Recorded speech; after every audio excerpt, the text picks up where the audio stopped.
Halo teman-teman semuanya, selamat malam. Semoga semuanya dalam keadaan sehat-sehat ya.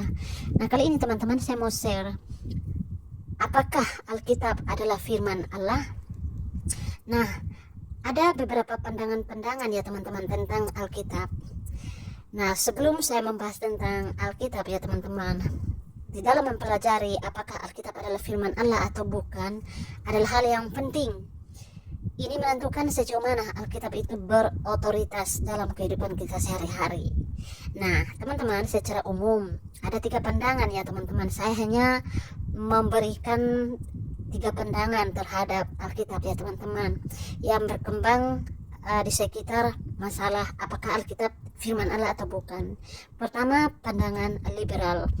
Tentu pandangan liberal ini sudah tidak asing lagi di telinga teman-teman, bukan?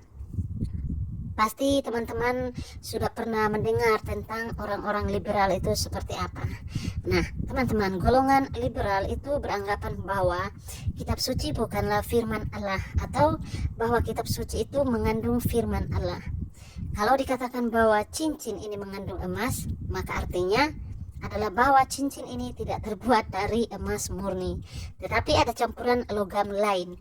Demikian juga kalau dikatakan bahwa kitab suci mengandung firman Allah, maka itu berarti bahwa dalam kitab suci ada bagian-bagian yang adalah firman Allah, dan ada juga bagian-bagian yang bukan firman Allah.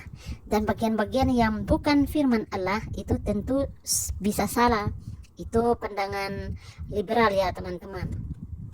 Kemudian teman-teman, ada pandangan neo-ortodoks.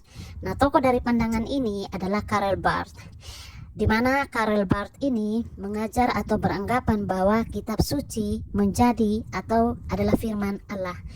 Nah, kalau Allah memakainya untuk berbicara kepada kita, atau kalau kita merasakan Allah berbicara kepada kita melalui firman-Nya. Tetapi kalau Allah tidak memakainya untuk berbicara kepada kita, atau kalau kita tidak merasakan bahwa Allah berbicara kepada kita melalui firman-Nya, maka kitab suci bukanlah firman Allah. Jadi kitab suci adalah firman Allah secara subjektif, bukan secara objektif, guys. Nah, ajaran neo-ortodoks jelas merupakan ajaran yang keliru. Karena kalau demikian, firman Allah tidak bisa menghakimi manusia pada akhir zaman.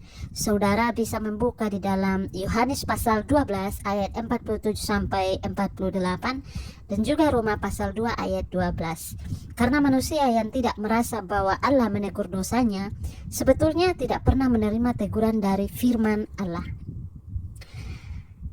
Nah, kemudian teman-teman, ada pandangan yang ketiga nih, pandangan ortodoks. Kitab suci adalah firman Allah secara objektif. Jadi, apakah kitab suci itu diberitakan atau tidak, didengar oleh manusia atau tidak, dimengerti atau tidak, ditaati atau tidak, kitab suci tetap adalah firman Allah. Dan pada waktu manusia mendengar pemberitaan kitab suci, apakah ia merasakan Allah menggunakannya untuk berbicara kepadanya atau tidak? Kitab suci itu tetap adalah firman Allah. Inilah pandangan yang benar yang harus kita terima ya teman-teman.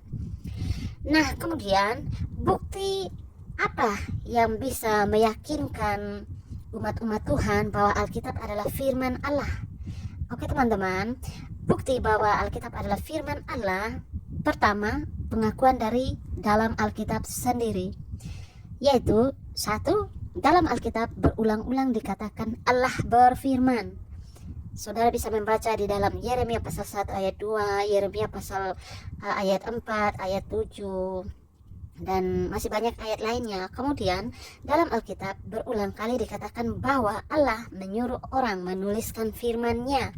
Misalnya di dalam Keluaran pasal 34 ayat 27, Yeremia 30 ayat 1 sampai 2, Wahyu pasal 1 ayat 11, ayat 19.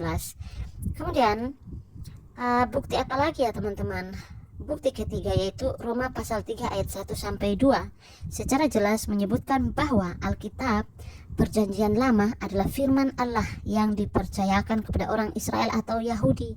Kemudian keempat, kata-kata nabi atau penulis Perjanjian Lama dianggap sebagai kata-kata Tuhan atau Roh Kudus. Misalnya di dalam Yesaya pasal 7 ayat 14, kemudian bandingkan dengan Matius pasal 1 ayat 22, Kemudian Mazmur pasal 95 ayat 7b sampai 9, bandingkan juga dengan Ibrani pasal 3 ayat 7. Kemudian ya teman-teman, ada bukti-bukti lain, yaitu Alkitab itu bisa bersatu dan harmonis. Bagaimana bisa? Alkitab ditulis dalam jangka waktu 1500 sampai 1600 tahun oleh kurang lebih 40 orang penulis yang hidup pada zaman yang berbeda, mempunyai latar belakang yang berbeda. Ada yang petani, gembala, nabi, nelayan, raja, dan lain sebagainya. Banyak yang tidak mengenal satu dengan yang lainnya, namun tulisan mereka harmonis. Oke, saya beri ilustrasi. Kalau saya memberikan 40 buku kepada 40 orang dan menyuruh mereka menuliskan suatu karangan sesuka hati mereka, maka hasilnya pasti tidak akan bisa dikumpulkan menjadi satu buku. Mengapa teman-teman? Karena isinya pasti akan bertentangan satu sama lain, atau sama sekali tidak berhubungan satu sama lain. Tetapi kalau saya mengontrol atau mengarahkan 40 orang itu, misalnya dengan menyuruh si A mengarang tentang mata manusia, kemudian si B tentang telinga manusia, si C tentang jantung manusia, si D tentang paru-paru manusia, dan seterusnya, maka besar kemungkinan hasilnya bisa dibukukan menjadi satu, menjadi buku biologi. Jadi kalau hasil dari 40 penulis Alkitab itu bisa dibukukan menjadi suatu buku yang bersatu dan harmonis, maka pastilah ada satu orang yang menguasai atau mengontrol dan mengarahkan ke 40 penulis tersebut. Dan siapakah yang bisa menguasai atau mengontrol dan mengarahkan 40 orang yang hidup dalam jangka waktu 1500 sampai 1600 tahun? Hanya ada satu orang teman-teman yang bisa melakukan hal itu. Siapakah dia? Yaitu Allah sendiri. Kemudian teman-teman, Alkitab tidak bisa habis dipelajari. Kalau saudara mempelajari buku lain, bagaimanapun tebalnya buku itu ya, maka pada suatu saat buku itu akan habis dipelajari dan saudara tidak akan bisa menambah pengetahuan apa-apa lagi dari buku tersebut, bukan? Tetapi Alkitab sudah dipelajari oleh jutaan manusia selama ribuan tahun dan tidak ada seorang pun yang bisa tamat belajar Alkitab. Ada yang mengatakan bahwa kalau buku lain itu seperti bak yang sekalipun besar, tetapi kalau terus diambil airnya maka airnya akan habis. Tetapi Alkitab seperti sebuah sumber yang sekalipun terus diambil airnya tidak akan pernah habis teman-teman. Kalau saudara belajar Alkitab, sekalipun makin lama saudara akan makin banyak mengerti tentang Alkitab. Tetapi anehnya, saudara akan melihat bahwa makin banyak juga hal-hal yang belum saudara mengerti tentang Alkitab, bukan? Manusia tidak bisa mempelajari Alkitab secara tuntas, apalagi mengarangnya. Kemudian bukti apa lagi? Alkitab itu firman Allah. Semua nubuat atau ramalan dalam Alkitab terjadi dengan tepat teman-teman. Manusia bisa meramal dengan ilmu pengetahuannya. Misalnya ramalan cuaca, ramalan akan terjadinya gerhana, ramalan dari dokter tentang umur seseorang yang sudah sakit berat maupun dengan kuasa gelap, misalnya jai langkung dan lain sebagainya. Tetapi ramalan-ramalan itu pasti kadang-kadang meleset. Tetapi semua nubuat atau ramalan dalam kitab suci ya teman-teman itu terjadi dengan tepat. Contoh, Mazmur 22 ayat 1, ayat 8, ayat 9, 16, 17, 19, Yesaya 7 ayat 14, Mika 5 ayat 1, Yesaya 53 ayat 3 sampai 7, ayat 9, Matius 24 ayat 2 dan lain-lain. Ini membuktikan bahwa semua nubuat itu berasal dari Tuhan. Kemudian teman-teman, Alkitab tahu bahwa bumi ini bulat dan tidak disangga oleh tiang-tiang jauh sebelum manusia mengetahuinya. Yesaya 40 ayat 22, Ayub 26 ayat 7. Dulu manusia beranggapan bahwa bumi ini datar seperti meja. Manusia baru mengetahui bahwa bumi ini bulat pada abad 15, tepatnya pada tahun 1492 Columbus. Tetapi hal ini ternyata sudah tertulis dalam kitab Yesaya teman-teman. Yesaya abad 7 sebelum Masehi atau lebih dari 2000 tahun sebelum Columbus. Dan bahkan dalam kitab Ayub yang lebih kuno lagi. Dari mana penulis-penulis Alkitab mengetahui hal itu?